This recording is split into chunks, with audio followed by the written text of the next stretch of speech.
د پخوا زمانې کیسه ده چې په نورفور کلی کې یو هلک اوسېدو چې نوم یې هلالو. ډېر محتکي او ډېر خوش اخلاقه و. په کور کې د هلال یوه مور وه چې هغه د هغه سهاره وه. د مور نوم یې سپنا و. د سپنا خاوند وفات شوی و. د ټول کور ذمهواريانې د هلال په سر وې. د هلال عمر ډېر کم و چې د هغه پلار د دې دنیا نه رخصت شو، او هم بیا به سپنا خپل زوی هلال ته تسلی ورکوله. هلال به د خپل کور خرچې دپاره هره ورځ دیاړي کوله او درانه څیزونه به یې چوتول، خو بیا به هم په هلال باندې مصرانو ظلمونه کول او همدغه به یې ورته ویل کار سم کوه کنه بیا به دې دلته کار نه وي. او همدغه شانتې به هلال ته هره ورځ مصران کارېده. هلال ته چې به کله خپله دیاړي میلاو شوه نو هغه به ماسوتن راغلی او هغه به یې شمارل، خو هغه به دومره کمه وه چې په هغې باندې به د دوی د کور خرچه نه چلیده. یو ورځ هلال په خپل کور کې ناست و چې دا سوچ یې کوو د ځان سره یې دا خبرې کولې بس تیزه نور دیارلو او کارون لنشم پلی. زه به ځان له په دې پیسو باندې خپل کاروبار روان کړم. زه به ځان له په دې پیسو باندې څه لږ ډېره سبزي والم او هغه به بیا په بازار کې خرڅوم. او هم د هغې نه پس هلال سبزي والي او هغه بازار ته وړي چې هغه ځان لا خرڅوي او په هغې باندې د خپل کور ګزاره چلوي. هم بیا هلال بازار ته راشي او یو ګوټ ته کښېني او هلته ځان لا دغه سبزي خرڅوي. هلال په دغې بازار کې د ټولو نه په کم ریټ باندې سبزي خرڅوي، نو زیاتره خلک هغه له راځي او د هغه نه سبزي اخلي.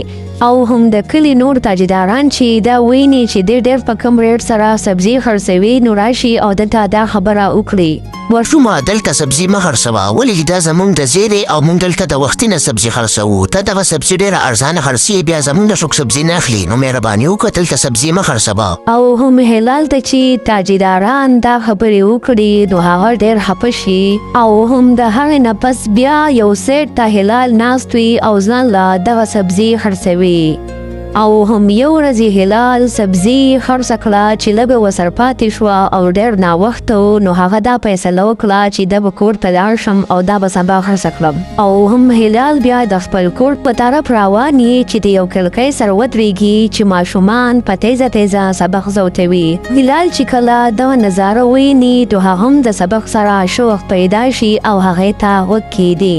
او هم د هغې ورځې نه پس چې بیا کله سبا شي نو هلال سبزي بیا راوړي وي بازار ته چې هغه خرڅه کړي. هلال چې کله خپله غونډه سبزي په بازار کې خرڅه کړي نو بیا خامخا چکر رالګوي د هغې سکول په طرف په کوم چې هغه په پیل ورځ باندې په کړکۍ کې ایسار کړی و. همدغه شانتې به هلال روزانه راتلو او په کړکۍ به ایسار کولو، نو د هغه همزولي به سبق وی نو هغې ته به د هغه غوږ او خامخا به یې څه ناڅه زده کول. همدغه شانتې یوه ورځ هلال په کړکۍ باندې سار کولو چې یو استاد راغلی او ده ته یې وویل ای ماشومه ته دلته څه کوې؟ زما ستا ته خیال دی چې ته د هفتې نه دلته راځې او په کړکۍ کې سار کوې، نو دا ولې ستا څه مسله ده؟ او هم د هغې نه پس هلال اول ویرېږي خو بیا استاد ته ټول رښتیا خبره وکړي.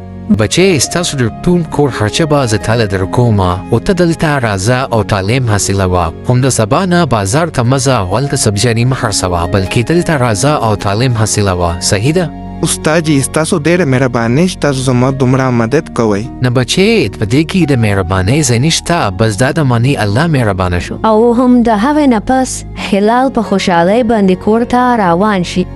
او هم بیا چې کله هلال کور ته راشي نو خپلې مور ته دغه ټوله خبره وکړي او مور یې ورته دا ووایي هلال زویه زما هم تعلیم ډېر خوښ دی، تا ته استاد بالکل صحیح خبره کړې ده. هلال زویه ته به خامخا د سبا نه سکول ته ځي.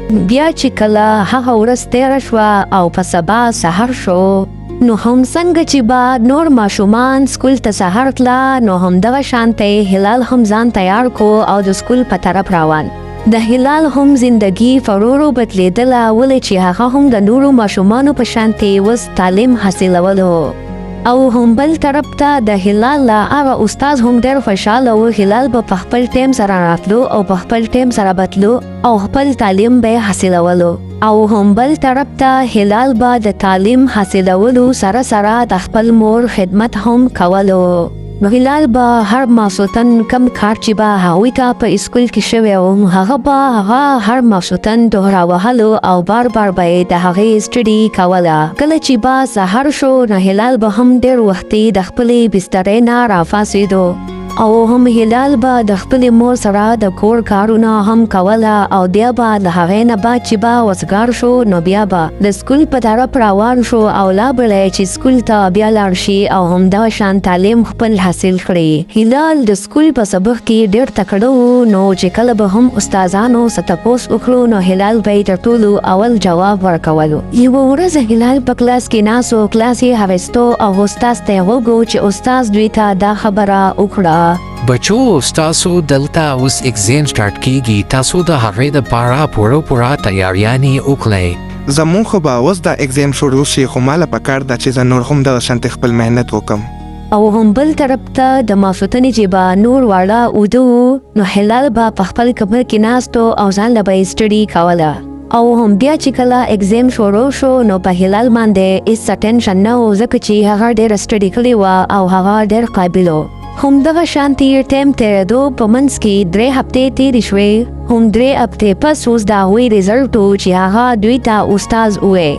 بچو ستاسو په دې کلاس کې په اول نمبر باندې هلال راغلی دی. او هم هلال چې دا واورېده نو ډېر خوشحاله شو.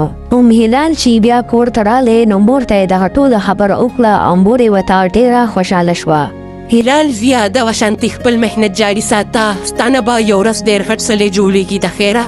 او هم د هغې نه پس به هلال نور هم خپل محنت کوو، په ټایم به سکول ته تلو او هم هغه شانتې به یې خپل محنت جاري ساتو. هر ماسوتن به هغه دغه شانتې خپله سټډي جاري ساتله. او هم دغه شانتې وخت تېرېږي چې په منځ کې 15 کاله تېر شي او اوس 15 کاله پس هلال یو غټ ډاکټر وي په یو غټ هسپتال کې. هغه ډېر خلکو له علاج کوي. هم بل طرف ته چې هلال کلي ته راشي نو د کلي خلک د هغه نه معافیانې هم وغواړي. خو هلال ډېر ښه ټول خلک معاف کړي کم چې د هغه سره په بچپن کې خلکو ظلمونه کړي وي.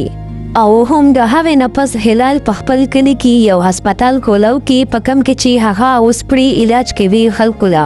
او هم د هغې نه پس هلال خپل مور له یو ښکلی غونډه کې کور هم جوړ کړي او د خپلې مور سره په خوشحالۍ زندگی تیروي. الله پاک د مهنتي انسان مهنت هیڅ کله ضایع نه کوي. نو زما خوږو ماشومانو که تاسو هم زموږ په چینل باندې نوي یې نو زموږ چینل ورسره سبسکرایب کړئ، دا ویډیو لایک کړئ او یو ښکلی کمنټ وکړئ. ستاسو د مینې یو جهان مننه.